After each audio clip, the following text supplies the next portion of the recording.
Good morning, students. So, our chapter that was understanding quadrilateral has been completed, and I also hope from you that you also have done this chapter in your exercise from the PDF as I have sent before. So, if there is any doubt in the any question, beta ji, you can ask me in the comment box. और जो भी आप comment box में लिखते हैं तो कोशिश किया कीजिए कि नेम मेंशन कर दीजिए, क्लास मेंशन कर दीजिए, और जो भी डाउट है हम at the time of revision एक बार हम 4 और 5 चैप्टर तक पढ़ा लेते हैं। देन आफ्टर जो रिवीजन के टाइम पे हम एक बार सारे जो भी आपके डाउट्स होंगे और जो भी जितने भी असाइनमेंट्स मैं आपको दे रही हूँ उनको रिव्यू करेंगे एक साथ में, ठीक है। तो कोशिश कीजिए आप भी, क्योंकि एक दो स्टूडेंट्स का मुझे ये सुनने में आया है बच्चे कि आप लोगों ने अभी चैप्टर स्टार्ट भी नहीं किया है। हो सकता है थोड़ी प्रॉब्लम आ रही है, किसी के पास मोबाइल का इशू रहता है, किसी के पास नेट की प्रॉब्लम है, बट प्लीज़ कोशिश कीजिए कहीं से थोड़ा एडजस्ट करने की, बिकॉज हमारा सिलेबस नहीं रुकना चाहिए। आप लोग भी कोशिश कीजिए, वीडियो समझ नहीं आ रही है तो उसको गो थ्रू कीजिए। आप लोगों का कोऑपरेशन बहुत ज़रूरी है बेटा हमारे लिए। देखिए मेरी तरफ से भी यही कोशिश होती है कि एक चैप्टर को मैं रिपीट करूं, एक ही टॉपिक को मैं 2 बार एटलीस्ट रिपीट करके चलती हूं, फिर भी बहुत स्लो पढ़ाया जा रहा है। तो अगर नहीं समझ में आ रहा है तो आप लोगों से सभी से यही रिक्वेस्ट है कि वीडियोज़ जो जाती हैं उनको 2 और 3 टाइम्स देखने की कोशिश करें, और फिर जो आपके PDF से हम जो सेंड करते हैं उसको देखें और फिर अपनी फेयर नोटबुक में राइट करें। बेटा काम पेंडिंग हो जाएगा काफ़ी, तो साथ साथ करने की कोशिश करें। At the time of opening the school ये ना हो कि आप लोगों को बहुत बर्डन आ रहा है। देखो रिव्यू तो हम सभी चैप्टर्स का एक बार लेंगे, दोबारा से रिव्यू करेंगे, बट एट दैट टाइम आप लोगों को एटलीस्ट जो रिटर्न वर्क है वो कंप्लीट रहे। तो इतनी श्योरिटी तो मैं आप लोगों से चाहती हूँ कि आप लोग साथ साथ जो PDF के थ्रू जो काम भेजा जा रहा है, please it's the request to you all कि अरेंज कीजिए कैसे आप लोग, या फिर नहीं समझ में आ रहा है। 1-2 बच्चों ने तो अभी चैप्टर फर्स्ट ही रैशनल नंबर ही इवन कंप्लीट नहीं किया है, तो इतना लूज मत चाहिए बेटा। You are in the 8th standard now, ठीक है। तो आप लोगों के हार्डवर्क की भी बहुत रिक्वायरमेंट है, और आप लोगों के पास ये जो टाइम है ना, ये गोल्डन टाइम है। आप लोगों के पास हमने 4 डेज़ कर दिया अब अपने मैथ्स का, तो 4 डेज़ में आप वीडियोस को देखिए, 2 से 3 बार वीडियोस को देखिए, और फिर PDF के थ्रू जाइए, लिंक्स पे जाइए और उसको करने की कोशिश कीजिए। So I will make you sure that कि आप लोगों को समझ भी आएगा और आप लोग काम कर भी पाएंगे। सो come to the main concept of today, that I have made the assignment for you students based on the chapter understanding quadrilateral. ये जो असाइनमेंट है आपको बेटा A4 साइज शीट पे ही आपको कंप्लीट करने हैं। देखिए एक असाइनमेंट मैं आपको सेकंड चैप्टर का दे चुकी हूँ, it is of the based on understanding quadrilateral, that was chapter 3rd। तो कोशिश कीजिए इसको A4 साइज शीट पर सॉल्व करने की। नहीं A4 साइज शीट अवेलेबल हो रही है तो आप रजिस्टर के पेज, लाइन वाले जो पेज आते हैं फाइल वाले, उन पे भी कर सकते हैं, और इनको एक साथ में सभी असाइनमेंट्स को with your answer sheets assignments को स्टेपल करके हम लोग एक फ़ोल्डर बनवाएंगे। तो कोशिश करें उस फोल्डर में रखने की, अरेंज करने की। अभी फ़ोल्डर नहीं मिल पा रहा है तो कोई बात नहीं है, बट जब हम स्कूल में आएंगे तो हम इसका एक फ़ोल्डर अरेंज करेंगे ताकि सभी असाइनमेंट्स चैप्टर वाइज हमारे पास रहें। और इससे आपको एक फ़ायदा ये भी होगा कि एक्टिविटी बेस्ड जो हमारा जो रहता है आपके मार्क्स वगैरह, हम लोग आपके असाइनमेंट के थ्रू वो दे सकते हैं, ठीक है बेटा। Now come to the point, assignment. Question number ये मैंने आपको असाइनमेंट बनाया है, तो देखिए थोड़ा सा डिस्कशन कर लेते हैं इन्हीं बेसिस पे, then we will go on the next chapter. PQRS is a rectangle, diagonal PR and QS meet at point O if OP equals to this OS, OP, this is OP, when OS is given, ये आपको OP given है और OS given है, find the value of X। तो बेटा जी हम लोगों ने जो लास्ट क्वेश्चन किया था वो सेम बेस था, रेक्टेंगल के जो डायगनल्स होते हैं वो इक्वल होते हैं, इक्वल तो होते होते हैं, बाइसेक्ट भी करते हैं। इट मीन्स ये पार्ट जो होगा वो इस पार्ट के इक्वल हो जाएगा, जो हमने किया था इक्वी डिस्टेंट वाला, तो वो इसी पे बेस्ड था, इसकी प्रॉपर्टी पे। तो दोनों को हम इक्वल रख सकते हैं, 2x+4 इक्वल्स टू 3x+1। तो वहाँ से आप x की वैल्यू फाइंड आउट करेंगे। वहाँ से फाइंड आउट करने के बाद आप इसको पुट करेंगे तो OS आ जाएगा, OP आ जाएगा, और आपसे पूछा गया QS की वैल्यू। तो OS हाफ है किसका, QS का। तो इस वाली जो टर्म को अगर मैं डबल कर दूंगी तो क्या आ जाएगी हमारे पास में, QS की वैल्यू। कोशिश कर लीजिए समझने की, अगर नहीं आता है देन नो डाउट कि हम दोबारा से एक बार, मैं जब at the time of revision हम सारे असाइनमेंट जितने भी देंगे हम उसको गो थ्रू करेंगे बेटा जी, ठीक है। Come to the question number second. ABCD is a square. ये आपको एक स्क्वेयर गिवन है। Square means all the angles is of 90 degree. So this angle is given 85। You have to find out the value of x। तो ये आप खुद से करेंगे ताकि आपको पता चले थोड़ा सा माइंड कहाँ पर है आपका।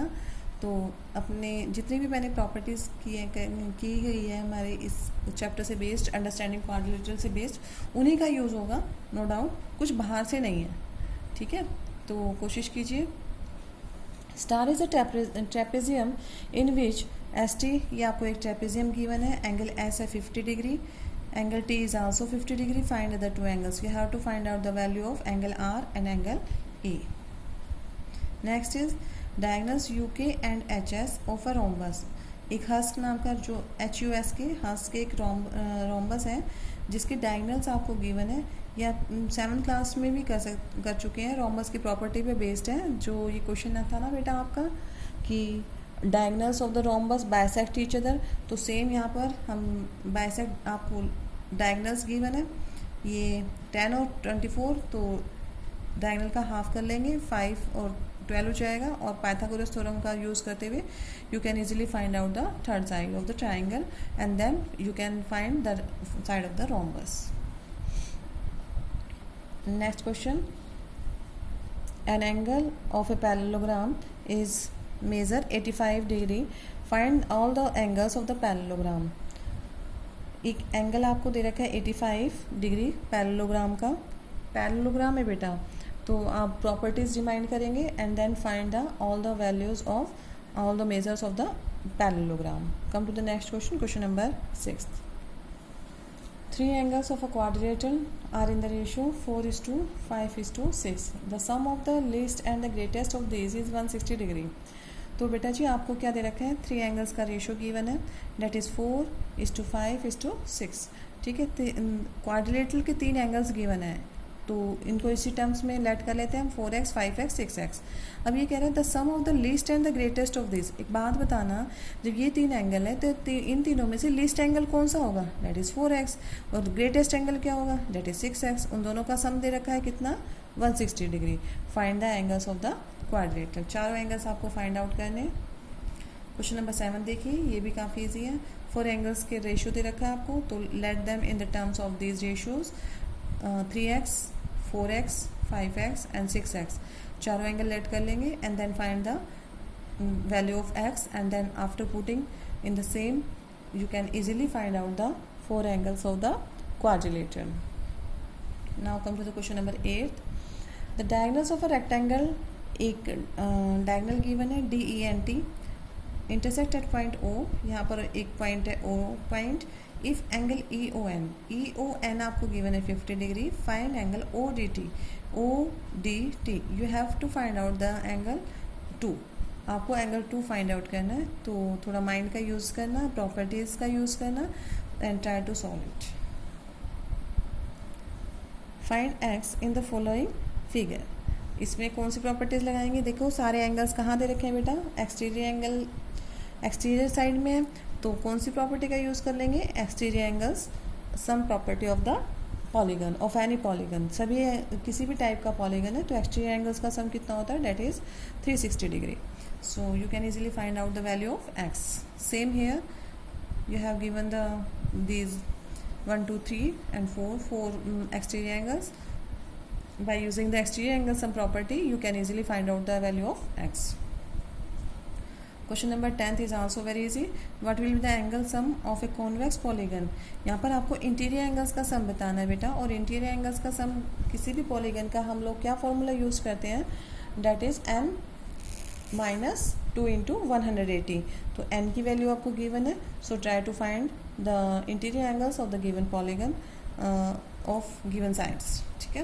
What is the number of diagonals the polygon of 10 sides. तो number of diagonals find out करने के लिए मैंने फॉर्मूला बताया था, तो आप गो थ्रू कीजिए उसी जितनी भी प्रॉपर्टीज़ मैंने लिखवाई थी. बच्चों ने पूछा भी था कमेंट के थ्रू कि मैडम वो फेयर नोटबुक में करनी है. No doubt you have to write all the properties of the quadrilateral और introduction in the fair notebook, then only you start the exercise. ठीक है बेटा. प्रॉपर्टीज़ नहीं लिखेंगे, इंट्रोडक्शन नहीं लिखेंगे, that is the only basic of your whole chapter. जब तक बेसिक ही नहीं पता है तो हम लोग एक्सरसाइज नहीं कर पाएंगे. सो आप लोगों से रिक्वेस्ट है, इंट्रोडक्शन किसी भी चैप्टर का जो भी मैं इंट्रोडक्शन देती हूँ, first try to write it in your fair notebook and get go through that one 2 or 3 times at least, क्योंकि अगर हम उसको 2-3 बार पढ़ेंगे तो हमारे बाय हार्ट याद हो जाती है बेटा वही प्रॉपर्टीज़, और फिर एक्सरसाइज करने में नो डाउट आप लोगों को कोई भी प्रॉब्लम नहीं आएगी. ठीक है. एक मैंने आप लोग अभी जैसे फ्री रहेंगे 2 or 3 डेज़, थर्सडे के बाद हम मंडे को ही क्लास होती है, तो एक एक्टिविटी डाली है बेटा मैंने, to verify the sum of interior angles of the quadrilateral is 360 degree. कोशिश कीजिए इस एक्टिविटी को समझाने की. With the help of cardboard भी यूज़ कर सकते हैं. घर में जो भी आपके जो चीज़ें हैं आप उन्हीं का यूज़ करते हुए मेनली इस प्रॉपर्टी को एक्सप्लेन करने की कोशिश करें. एक पेज पे भी कर सकते हैं कैसे चारों एंगल्स का सम जो होता है क्वाड्रिलेटरल का, that is 360 degree. So it is activity based question and you have to do it with you can take also the help of your YouTube or Google etc. So beta ji, it is the all over assignment of your chapter understanding quadrilateral. So from my side this chapter has been completed. Now we will start the next topic, that is chapter 6. बेटा जी हम chapter 4 of NCERT book and 5th अभी के लिए छोड़ रहे हैं. मैं ये नहीं कह रही कि हम लोग बिल्कुल परमानेंटली छोड़ रहे हैं, बट दोनों चैप्टर ऐसे हैं कि जब तक हम लोग ब्लैक बोर्ड और फेस टू फेस नहीं होंगे तब तक हम वो चैप्टर नहीं कर पाएंगे. One is construction practical geometry, chapter 4.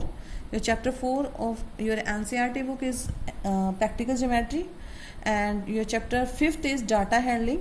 No doubt data handling कर सकते हैं, बट वही उसमें भी हिस्टोग्राम वगैरह बनाना है, बायोग्राफ वगैरह का जो ग्राफ्स वगैरह का यूज़ होगा.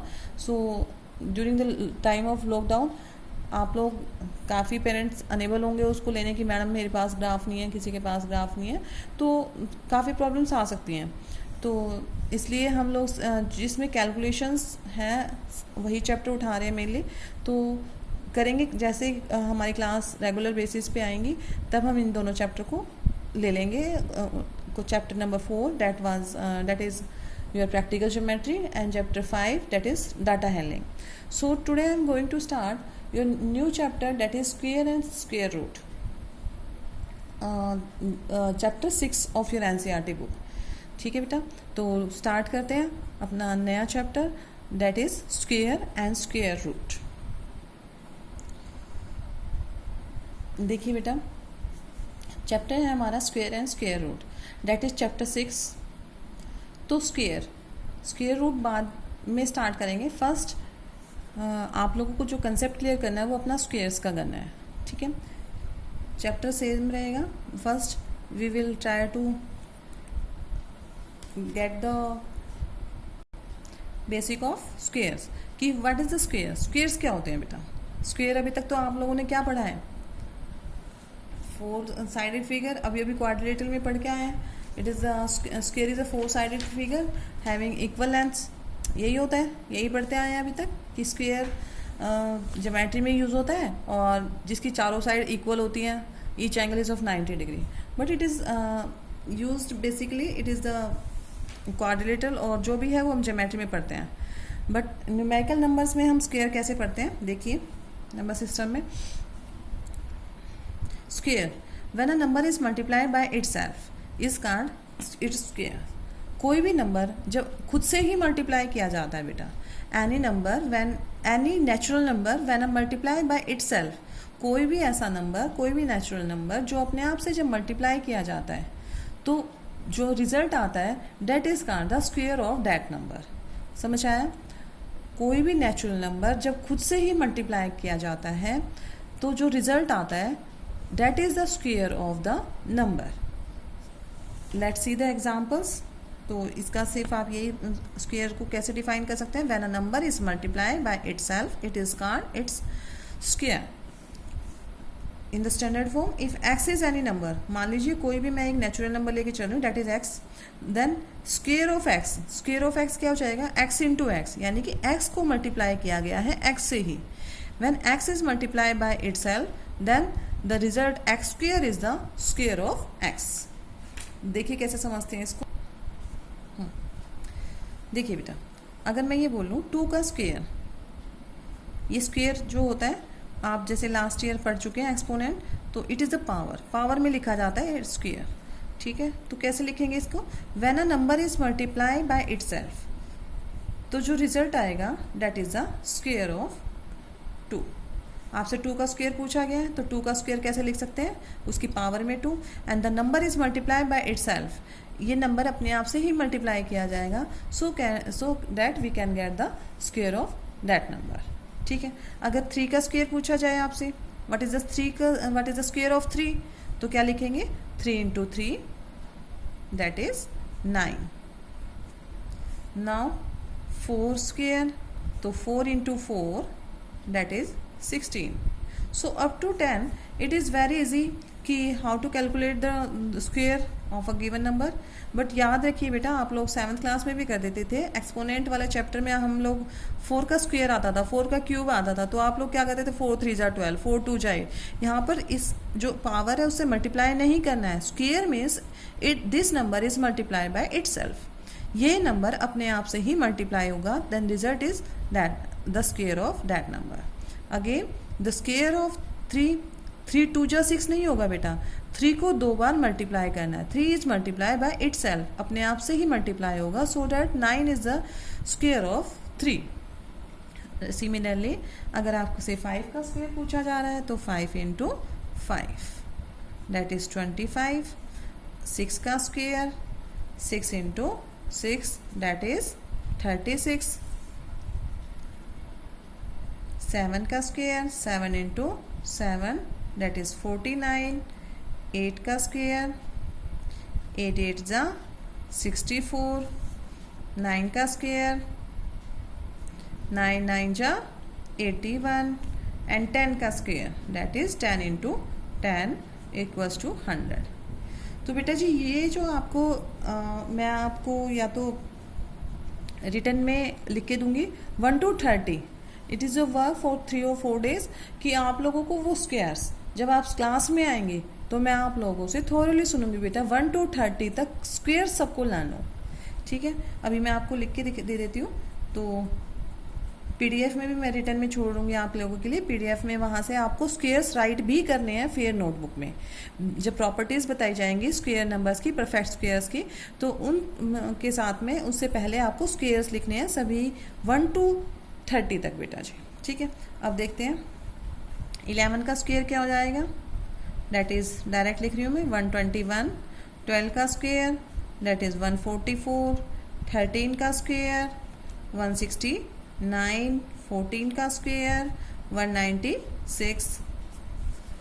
15 का स्क्वायर, ये एनसीईआरटी बुक में भी गिवन है बेटा, 225। 16 का स्क्वायर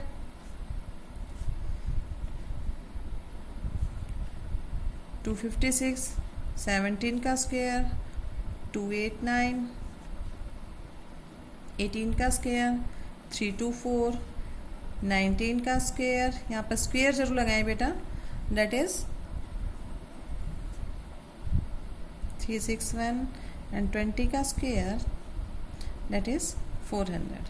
ऐसे ही हम सीखेंगे 21 का स्क्वायर दैट इज 441। 22 का स्क्वायर, बहुत इजी होते हैं बेटा जी ये।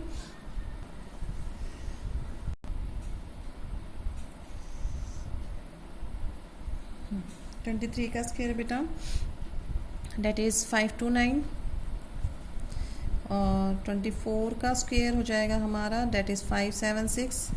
देखिए मैं इनका रिलेशन बताऊंगी आपको, बहुत इजी रहेगा आपको 20 से 30 के लर्न करना, क्योंकि देखो 2 से लेकर 10 तक तो सभी को याद हो जाता है।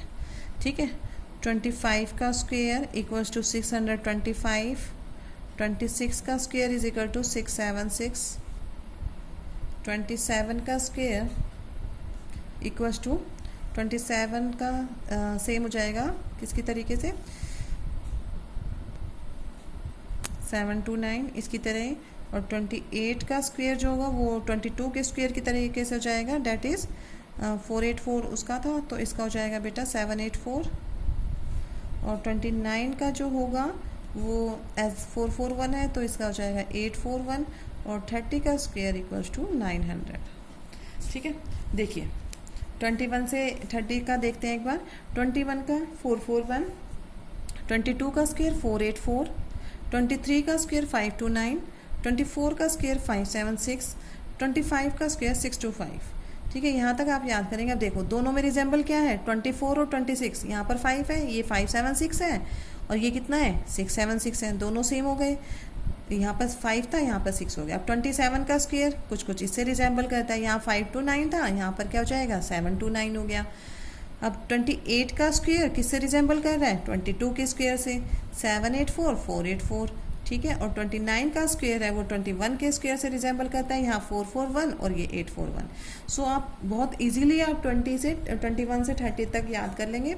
और सेम यहाँ पर आप याद कर सकते हैं, ये काफ़ी इजी होते हैं, ये भी याद हो जाते हैं। और 1 to 10 तो थोरोली आप टेबल ही आते हैं, 9 9 81, 8 8 जा 64, 7 7 जा 49।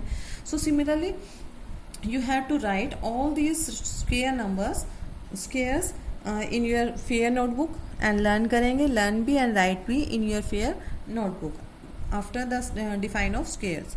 अब देखिए बेटा एक बार ध्यान से देखेंगे, देखिए 2 का जो स्क्वायर है वो 4 पे एंड हो रहा है, 3 का स्क्वायर है वो 9 पे है, 4 का स्क्वायर 6 पे, 5 का स्क्वायर 5 पे, और 6 का 6 पे। अब यहाँ से देखने की कोशिश करें बेटा, जो 7 का स्क्वायर है उसकी यूनिट डिजिट हमारे पास क्या है 9 है, 8 का स्क्वायर है उसकी क्या आ गई फिर दोबारा से 4, 9 की 1।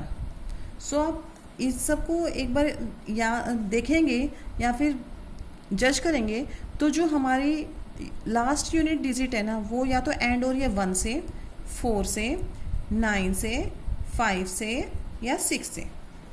ठीक है, 1 से आप जितने भी स्क्वायर नंबर देखेंगे यहाँ पर, कितने भी आप एक बार जज कर लीजिए, इन सबको एक बार देख लीजिए, थ्रू आउट करेंगे तो आप लोगों को देखोगे कि आपका जो एंडिंग यूनिट डिजिट है वो हमेशा इन्हीं डिजिट से एंड हो रहा है, 1 4 9 5 6।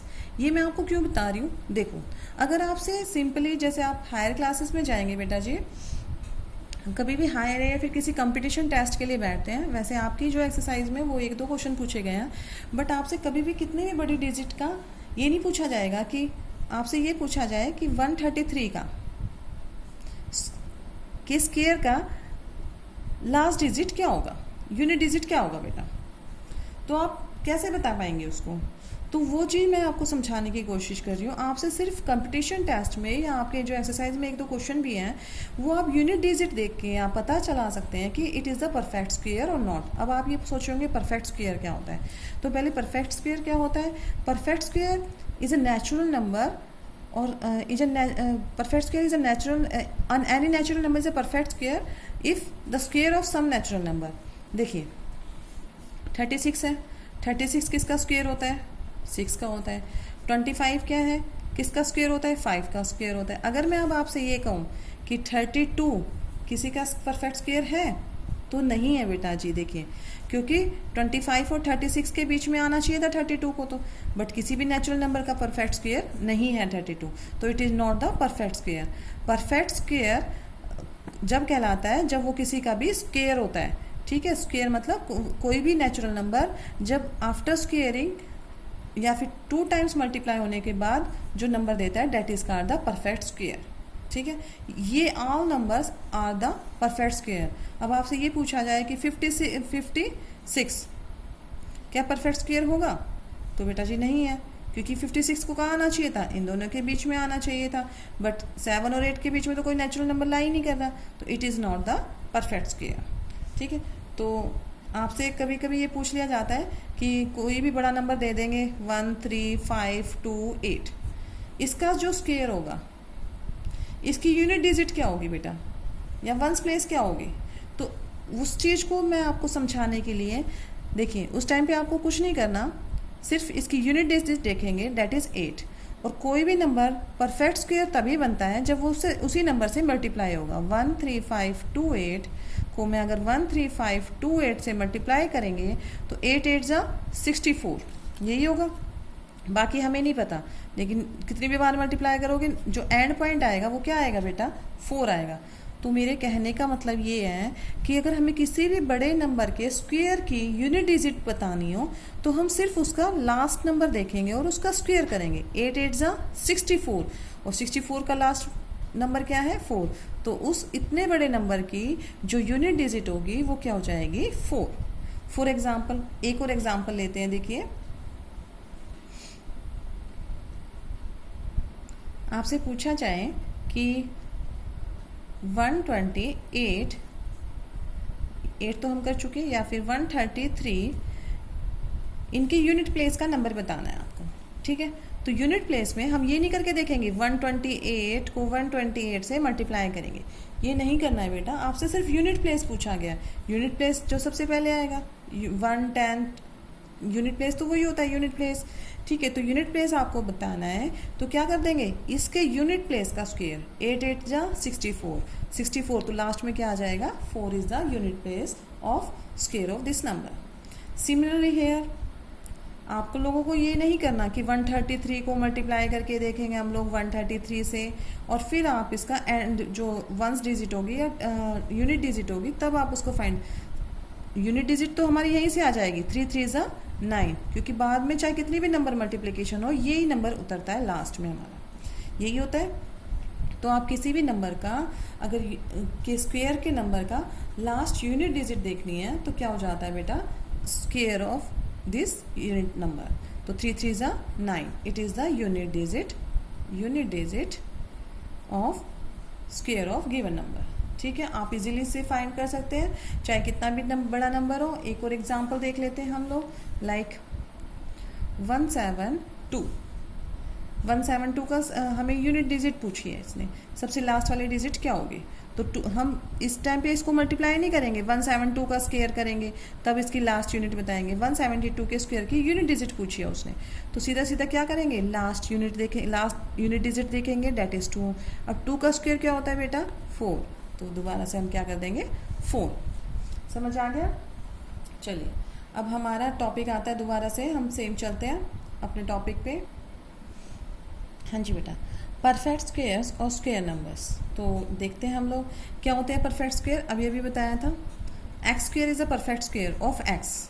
सिमिलरली और भी एग्जांपल ले सकते हैं आप, लाइक 3, अगर कोई भी 3 नंबर है तो 3 इंटू 3 डेट इज़ 9, और 3 का स्क्वायर क्या लिख सकते हैं, 3 का स्क्वायर। तो 3 का स्क्वायर क्या आ जाएगा, 9। सो perfect square 9 is the perfect square of 3। Similarly 16 is the perfect square of 4। 25 is the perfect square of 5. तो natural number is called a perfect square or a square number if it is the square of some natural number. ये तभी आएगा, कोई भी perfect square तभी कहलाएगा जब ये क्या होगा, square होगा किसी भी natural number का। ठीक है बेटा, a perfect square is always expressible as the product of pairs of equal factors. ये क्या होता है, ये देखिए, मान लीजिए अब आपको ये पता नहीं है कि 196 इज द परफेक्ट स्क्वायर और नॉट। वैसे तो मैंने अभी लिखा था 196 किसका स्क्वायर होता है, डेट इज़ 14। बट अगर आपको फाइंड आउट करना हो कि कैसे होगा, तो देखिए बेटा, इसको हम बाय प्राइम फैक्टराइजेशन मेथड से क्या करते हैं, इसके फैक्टर्स निकालेंगे। फैक्टर्स तो सबको निकालने आते हैं, सीख रहे हैं हम लोग, 5th क्लास ऑनवर्ड्स पढ़ ही रहे हैं।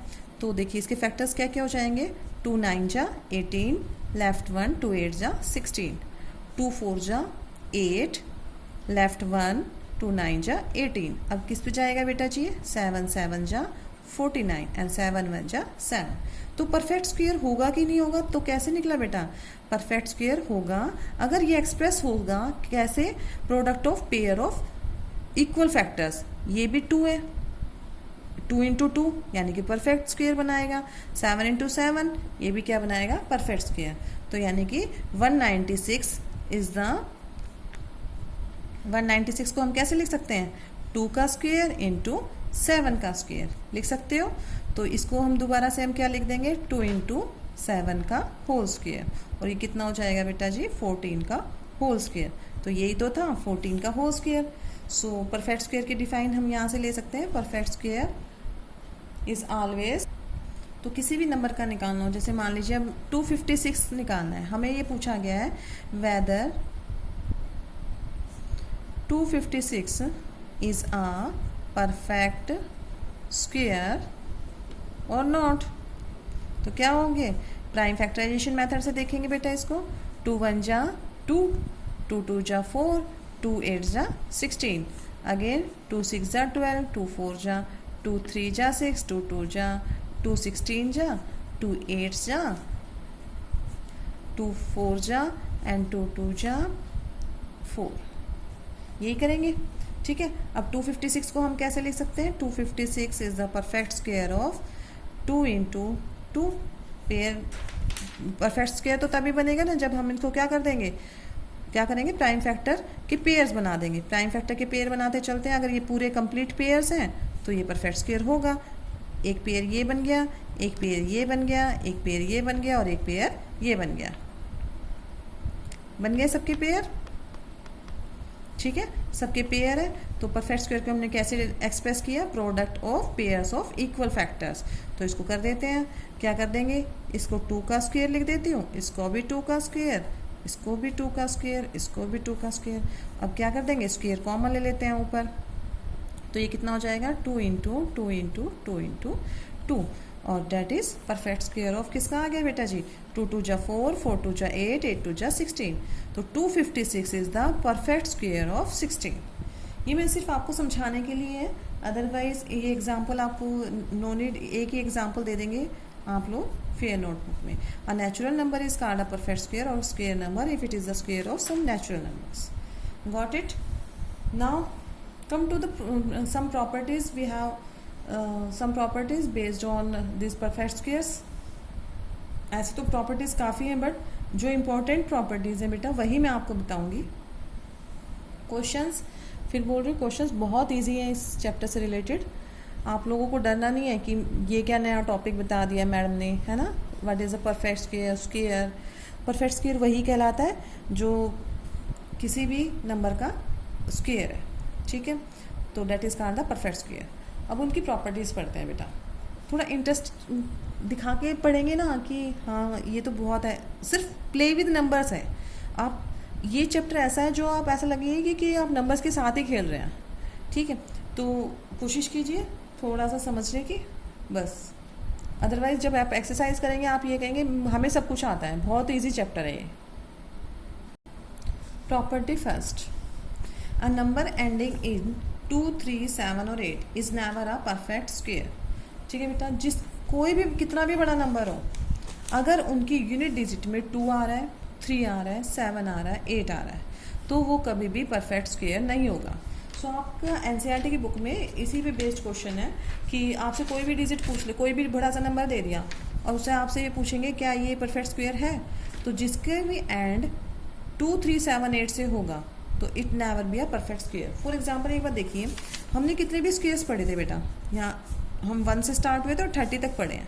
क्या किसी भी एंड में क्या ये 4 नंबर आ रहे हैं? 2 3 7 8, याद रखेंगे 2 3 7 8।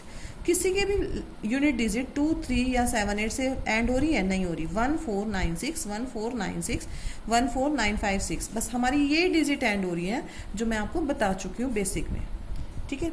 जिस भी डिजिट के पीछे अगर ये नंबर है तो वो परफेक्ट स्क्वायर हो सकता है, बट जिस भी नंबर के एंड में यूनिट डिजिट में 2 3 7 8 ये चारों में से कोई भी एक डिजिट है यूनिट प्लेस पे, तो वो कभी भी परफेक्ट स्क्वायर नहीं होगा।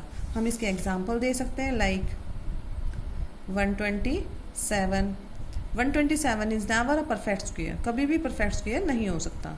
कितना भी बेटा हम बड़ा एग्जांपल ले सकते हो, 8 6 2 ये ले लेंगे, ठीक है, it is never perfect square. Similarly आप देख भी सकते हैं 93, जिसकी यूनिट एंड जो यूनिट प्लेस होगा वो कभी भी अगर इनसे एंड हो रहा है बेटा 2 3 7 8, एक इसका एग्जांपल ले लेते हैं, लाइक 48 ले लो, 48 is never be a perfect square, ये कभी भी परफेक्ट स्क्वायर नहीं हो सकते। तो हम ये लिख देंगे none of them, none of above are perfect square, कोई भी परफेक्ट स्क्वायर नहीं हो सकता बेटा। समझ आया फर्स्ट प्रॉपर्टी? जिसकी भी कितना भी बड़ा नंबर है, अगर उसके यूनिट प्लेस पे 2 3 7 8 ये 4 नंबर में से कोई भी एक डिजिट है यूनिट प्लेस पर, तो वो कभी भी परफेक्ट स्क्वायर, वो पूरा नंबर कभी भी परफेक्ट स्क्वायर नहीं हो सकता। It is the first property. अब सेकेंड प्रॉपर्टी पे आते हैं। सेकेंड प्रॉपर्टी कह रहे हैं a number endings in an odd numbers of 0 is never a perfect square. अब ये चीज़ समझते हैं, देखो 10 का स्क्वायर क्या था बेटा, 10 इंटू 10 डेट इज 100। 100 का स्क्वायर क्या होगा, 100 इंटू 100 डेट इज 10,000। सिमिलरली अगर 10,000 का स्क्वायर करो तो क्या हो जाएगा, 1000 इंटू 1000। तो जब भी हमारा जब स्क्वायर कर रहे हैं तो जो परफेक्ट स्क्वायर आया है बेटा वो हमेशा क्या है, उसके पास में हमेशा इवन नंबर ऑफ जीरोज़ है, 2 जीरो है। यहाँ पे कितनी जीरोज़ है, 4 जीरोज़ है। यहाँ पर कितनी जीरोज़ है, 6 जीरोज़ है। तो नंबर ऑफ जीरोज़ हमेशा जो भी परफेक्ट स्क्वायर होगा, 100 is also the perfect square of 10, 10,000 is the perfect square of 100 और 10 lakh is the perfect square of 1000। तो ये जो नंबर है ये परफेक्ट स्क्वायर है। तो परफेक्ट स्क्वायर क्या नहीं होगा, 1000 कभी भी परफेक्ट स्क्वायर नहीं होगा। क्यों नहीं होगा, क्योंकि इसके पास में पेयर बन ही नहीं रहे हैं, जीरो के पेयर बनेंगे, कोई नहीं बन रहे। यहाँ ये अपने पेयर लेके चल रहा है। अभी बताया था परफेक्ट स्क्वायर क्या होता है, जो अपने खुद का पेयर रखता है साथ में, यही था ना फैक्टर्स ऑफ द पेयर्स। जो फैक्टर्स आए थे वो हमारे जितने भी फैक्टर्स आए थे परफेक्ट स्क्वायर के वो पेयर में होते हैं। तो बट यहाँ पर क्या है, इसके फैक्टर्स क्या बन सकते हैं, 10 इंटू 10। इसके फैक्टर्स क्या बन सकते हैं, 100 इंटू 100। ये भी पेयर में, ये भी पेयर में, ये भी पेयर।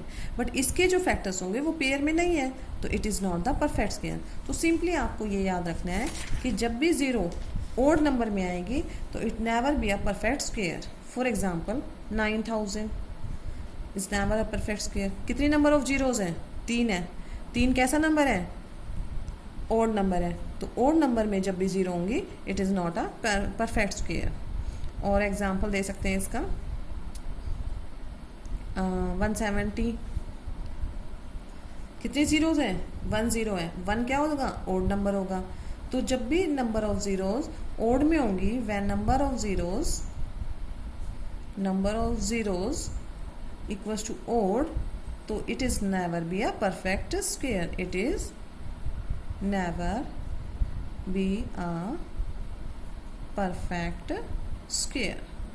ठीक है, सेकंड प्रॉपर्टी भी आई होगी आप लोगों को समझ में। कितना भी बड़ा नंबर ले लो बेटा, आपसे ये पूछा जाए कि 900000, कितने जीरोज़ हैं, 1 2 3 4 5 जीरोज़ हैं। तो 5 क्या नंबर हो गया, जीरोज़। हमें तो सिर्फ जीरो काउंट करनी थी, यहाँ पर नंबर ऑफ जीरोज़ कितनी है, 5 है।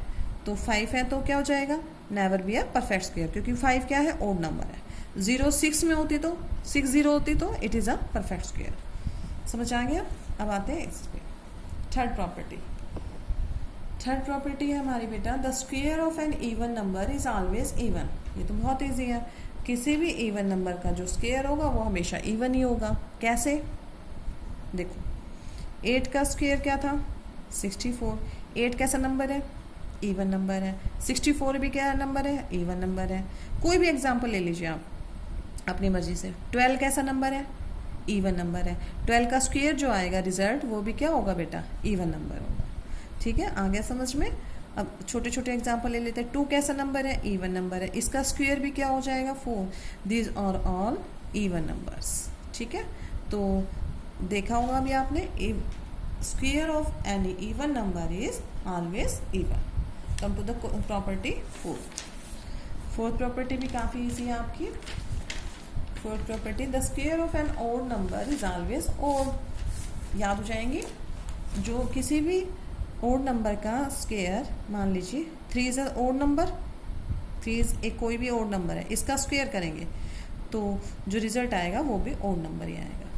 अगेन 5 का square, 5 is also odd number, तो इसका भी रिजल्ट जो आएगा वो क्या आएगा, ओड नंबर ही आएगा बेटा। और भी ले सकते हैं, 11 इज अ ओड नंबर, इसका square 121, it is also an odd number. Odd number और इवन नंबर सबको पता ही है, even number always be divisible by 2, odd number can not be divisible by 2। समझ आया? अब आते हैं प्रॉपर्टी नंबर 5 पे। Sum of first and odd natural numbers is an square. ये अच्छी प्रॉपर्टी है आपकी।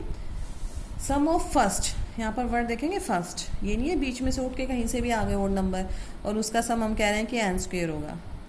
काफ़ी इंटरेस्टेबल है ये। देखिए आप ब्लैक बोर्ड पे होते ना तो इंटरेस्ट दिखाती पूरी क्लास इस वाले चैप्टर में, क्योंकि काफ़ी इंटरेस्ट वाला चैप्टर है बेटा ये। देखिए first n natural number, n का यहाँ पर आप कितने भी ले सकते हैं। फर्स्ट 3 नेचुरल नंबर लेती हूँ मैं पहले, ओड नेचुरल नंबर। सबसे पहला ओड नंबर क्या है, 1 है, 3, फिर 5। कितने नंबर लिए मैंने, 3। 3 ओड नंबर का जो सम आएगा वो आपको काउंट करने की भी जरूरत नहीं है, कितना हो जाएगा, 3 का स्क्वायर। देखो 5 + 3 8 + 1 9, 9 ही तो आ रहा था, 3 का स्क्वायर। अब फर्स्ट 5 नंबर लेती हूँ मैं, odd number. First 5 odd number क्या होंगे बेटा, 1 + 3 + 5 + 7 + 9। These are first 5 odd numbers, सभी ओड नंबर्स है। 1 3 5, देखो सीक्वेंस कॉन्जिक्यूटिव में लेने हैं, ऐसा नहीं है कि बीच में से छोड़ के आप ओड नंबर्स ले रहे हैं। First 5 odd natural numbers, odd number यही होंगे 1 3 5 7। कितने नंबर है टोटल, सिर्फ आपको नंबर काउंट करने हैं। कितने नंबर है बेटा, 1 2 3 4 5। तो इसका रिजल्ट जो आएगा वो 5 का स्क्वायर, दैट इज 25। और आप इनको काउंट करके भी दे सकते हैं। तो कितने भी नंबर दे रखे हों, आप 11 फर्स्ट 11 नंबर लिख लीजिए, 1 + 3 + 5 + 7 + 9 + 11 + 13 + 15 + 17 + 19 + 21। अब ये नंबर सिर्फ आपको काउंट करने हैं, कितने हैं, 1 2 3 4 5 6 7 8 9 10 11। 11 नंबर सही है, ठीक है। फर्स्ट 11 ओड नेचुरल नंबर्स है, तो इनका सम कितना हो जाएगा, सिंपली 11 का स्क्वायर। तो आप लोगों को ये काउंट करने की जरूरत नहीं है, हमारे रिजल्ट जो आएगा वो क्या आ जाएगा बेटा, 121। ईजी है काफ़ी। तो आई थिंक आज के लिए, क्योंकि नया चैप्टर स्टार्ट किया हम लोगों ने, इतना ही काफ़ी है। I am only detecting you this 5 properties. Please just go through out और अपने जो स्क्वेयर्स नंबर है वो भी लिखने की कोशिश करना। 1 to 30, learn and write all the first squares of 1 to 30 natural numbers. Or I hope you have better understood. Thank you. Have a nice day.